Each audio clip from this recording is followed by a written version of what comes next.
Good morning, guys. It's Sunday morning. Good Sunday morning to you.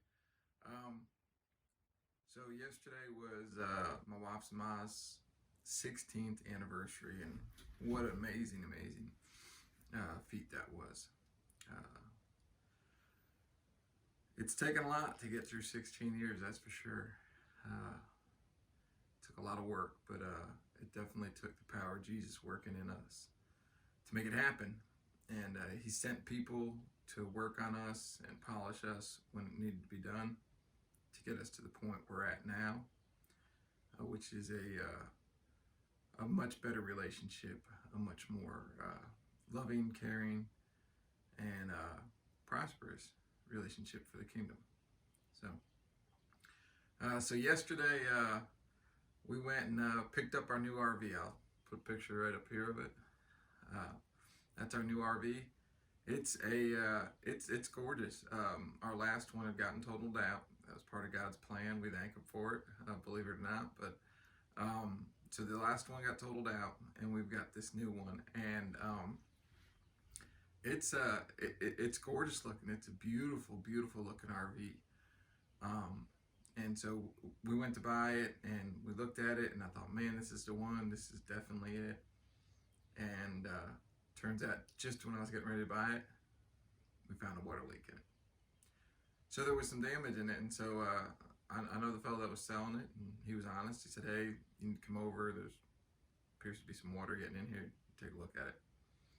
So I went and looked at it, and we talked about it, and we had them fix it. So they fixed the water leak, and I told them I would buy it, and I want to do the repairs on the inside myself. There's some wood that needs to be replaced. And I did that because I want to make sure the repairs are done correctly, the way I would like them done. And I don't feel like the dealerships would do it the same way. And I mention this because from the outside, it looks like a gorgeous unit now. But if you were to look inside now, you would see some water damage in it. And it does not look very pleasant at all. Matter of fact, it's almost heartbreaking to look at it now, because I got to see it before the water damage and then to see it after the water damage. Man, it really kind of upsets me some to see just how much damage that can do to it. And I bring this up because I want you to understand that I bought it knowing that damage was there, and knowing I would have to do a little work on it, repair it, and I'll be very happy with it. I'll be very pleased. The reason I did it is because I know the potential that's there. I know that with some work on it, it'll be a great item. And so I went in with full confidence in buying it because I know the potential of what I was getting.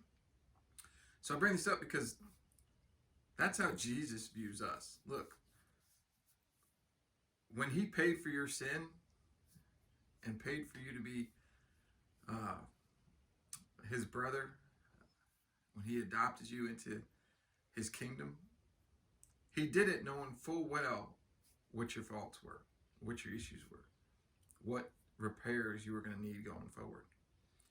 But what He knew is, with Him in His life and Him working on you, that not only could He repair those damages in your life, but He could make you better than you were originally. And so he with all intentions, knew what was wrong. He knew what the problem was. He did not fear that purchase. He was excited about it. And that's where I'm at with that camper. We got the camper home yesterday. I'm excited because now I'm going to start the work of getting it to where I want it. I'm going to make those repairs on it. And I enjoy that work, just like our Heavenly Father enjoys working on each one of us and making us better. And I give you this verse here. It's Matthew 9:9. It says, as Jesus went on from there, He saw a man named Matthew sitting at the tax office, and He said to him, follow me. So he got up and followed Him. At the time, tax collectors were considered bad people, sinful people. So He went in knowing the condition of that man and told him, follow me. All right? I bring that up to let you know that He knows who you are, what you've done wrong, and He knows me and what I did wrong, and He still wanted a part He still wanted me to be in the kingdom. He still wants you to be in the kingdom. There's nothing wrong with you. There's nothing that you've done so terrible that he doesn't want you. He wants you. He knows what's wrong with you. And he looks forward to making you the better man. It then goes on to say, while he was reclining at the table in the house, many tax collectors and sinners came in as guests to eat with Jesus and his disciples. When the Pharisees saw this, they asked his disciples, "Why does your teacher eat with tax collectors and sinners?" He was there. Jesus knew who he was with. The people around him knew who he was with. Okay, but that's where he went. All right, those are the people that he was after, right? And then it says, but when he heard this, he said, this is Jesus. So when Jesus heard this, he said, "Those who are well don't need a doctor, but the sick do. Go and learn what this means. I desire mercy and not sacrifice, for I did not come to call the righteous, but the sinners."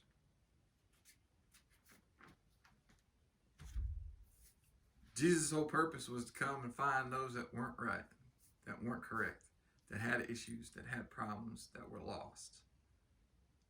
That's you and me. And he came knowing there was going to be work to be done. And he planned on spending time doing that work with them, and still plans on spending time with you and I doing that work. Know that he looks forward to changing you as a man or a woman, as an individual, into something even greater than what you are now. It doesn't matter what level you're on. It doesn't matter if you're on the lowest level or if you're on what you think is the greatest level of your life.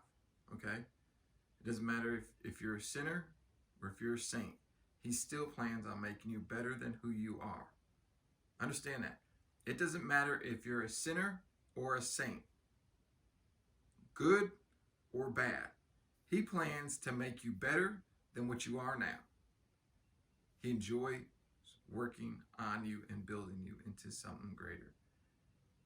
Don't think that when I repair the water damage on my RV that it'll be the last renovation I do on that RV. It will keep going on for as long as I own it. I will continue to make that RV better, suited for me and what I use it for, right? Jesus plans on making you better suited for what he needs you for. That's right. He has a purpose for your life. There is a purpose for your life. And with that purpose, he's going to work to build you to be greater at achieving what it is he wants you to do. So take glory, take satisfaction in knowing that he knows what's wrong with you. He knows the mistakes you've made. He knows the problems and the defects, all right, in all of us. But despite that, he still wants to have us in his life. He still wants to go on. All right. I thank you guys. I pray you have a great week. This is a short broadcast, so y'all lucked out because I know the last couple ones were really long. I thank you. I pray for you guys, and you have a good one.